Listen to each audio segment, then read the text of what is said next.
just a hack.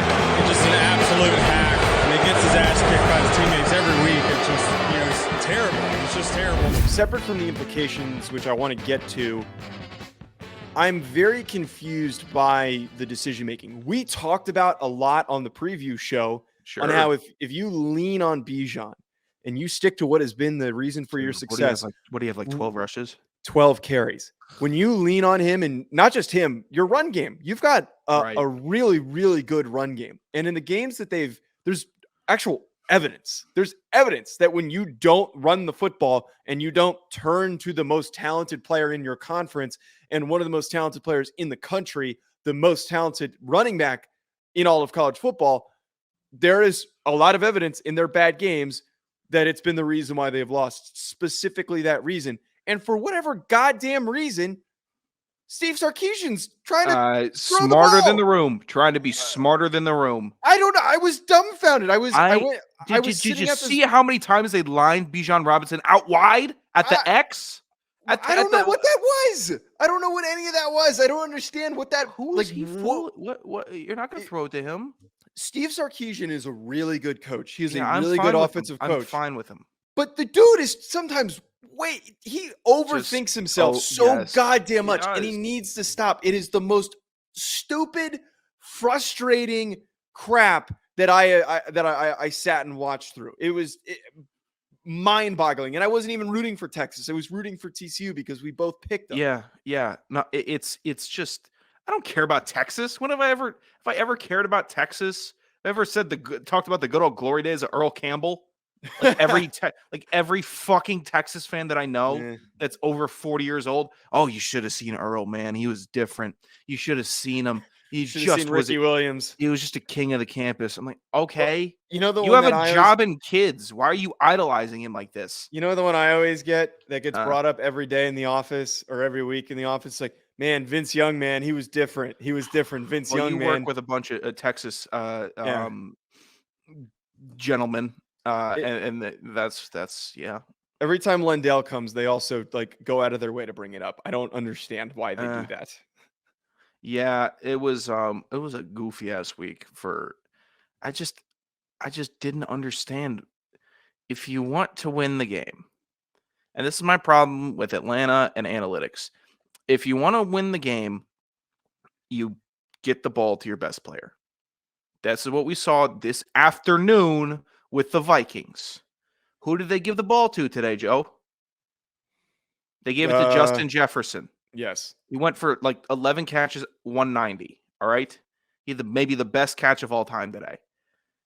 There's not a better player on that Texas offense than Bijan Robinson. Quinn Ewers isn't better than Bijan Robinson. No. He's not. No. He's a quarterback. Especially not right now. But he's definitely not. Just goof. It's just an awful look for them, actually. An awful look for them, an awful look for the recruits, an awful look for anybody that's already planning on going. Because if you can't beat TCU, the in-state little brother, as much as I'm not saying that they are, but that's the reputation. That's the reputation, right? Yeah. I shouldn't be getting any shit for that, but they're the little brother. So if you can't beat them, why do you want to keep on going to Texas? But it hurts. This loss hurt Texas more than it helped TCU. Absolutely. This doesn't really do much for TCU because now it's a 4-loss Texas team. Looks good on your resume, and it's a really good team that you just beat, but it's not as impressive because they have 4 losses. But the last thing on the running the ball that is just the confusing part is that you didn't even give them enough time to get into a rhythm. It's not like one of those circumstances where you're running the ball, and nothing's opening up, and you gave him 20 carries and nothing opened up. Some time. 12 they carries. Gave Kendre Miller some time. Yeah. He ended up with 21 for 138 and a touchdown. I know the touchdown was 75 yards, but maybe Robinson busts one on the next 4 carries. Doesn't hurt to give him 16. The other thing too for this and what this means for TCU, I give them a lot of credit. That's a really freaking good defense. And I thought that Texas was going to win the way that they were playing defense. They were getting after Max Duggan's ass. He had no time, no room to operate. That was one of his most difficult games. But as I've said a lot on this show, what makes TCU dangerous out of any team in the country, and I know that their offensive line, they don't match up well with SEC teams, and there's all these mismatches on their O&D line. It's not great. But what makes them so dangerous is that they have a lot of guys like Kendre Miller, like Quentin Johnston, a number of other receivers on that roster. You get them the football and they're good for 6 or they're good for a 40-yard gain. They could have a horrible game. They could have, like this game against Texas, have a really difficult time getting anything going, and it just takes one play and they're on the board. TCU feels like, I saw this tweet today by someone, and it made me laugh because I thought it was true. It was, once Syracuse decides to recruit a 6'4", 300-pound D tackle, they're going to be really, really good. And it's kind of true because that Syracuse defensive line is small, and you're like, there's somebody in New York. We played with dudes at Rhode Island that were 6'4", 300. Mm-hmm. Why aren't you doing this? Like, maybe this year helps TCU get some of those recruits. But maybe sometimes you don't just go for crazy athletes. Maybe you go for some size. Maybe you go for some guys that are a little bit more raw. You develop them. And that's why it makes me nervous for TCU. It just does. Because they're so good and they play really good football.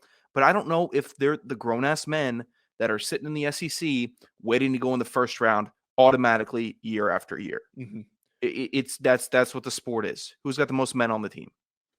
We're gonna get some of the comments. We got a few people throwing some questions in a second, but where do you sit on this though now? Do you think that TCU? I can't bump them out. Win it. I can't bump them out. Less about bumping them out. They're going to be in regardless if they win out. But are they good enough to compete? Like, are they going to show up and get boat raced? I mean, if they're sitting at 4, here's the thing, and I'm echoing maybe somebody else that I've heard. It was, yeah, I know. Sorry, Fresh. I don't think anybody ranked 2 through 4 won't get boat raced by number 1 Georgia. So right now, we should just accept that as a fact and reward the team that had the best regular season by giving them the opportunity. That's what we should do. And as of right now, TCU has that opportunity. They haven't lost to Georgia yet. Tennessee did. It was embarrassing. Mm-hmm. They got their doors blown off. They could have lost by way more. You and I both know that, right? Yes. Thank God Colin will put it on. Yeah. Thank God Georgia the rain started because Georgia would have put up 50. And who's to say they won't put up 50 on TCU? That's hearsay. But unfortunately, we already saw that happen. We already saw that game. So I think they could fare just fine. They'll do as well as Cincinnati did when they made it.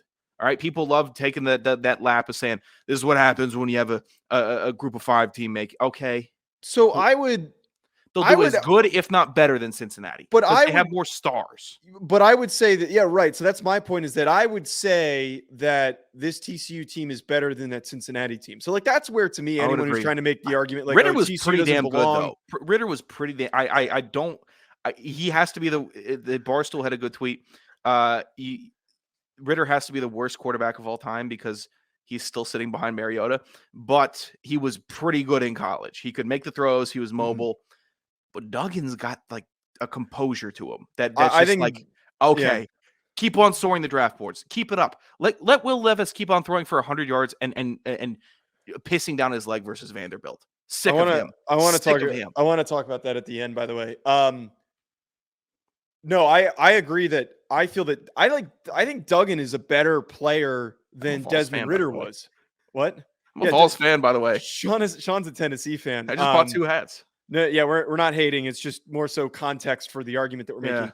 If Cincinnati was good enough to play and be in the playoff, and I know that they kind of benefited from a later field and there was less competition for them to get in. So an undefeated Cincinnati team. They also had a lot of momentum with the public. And TCU has that momentum right now. I would say so.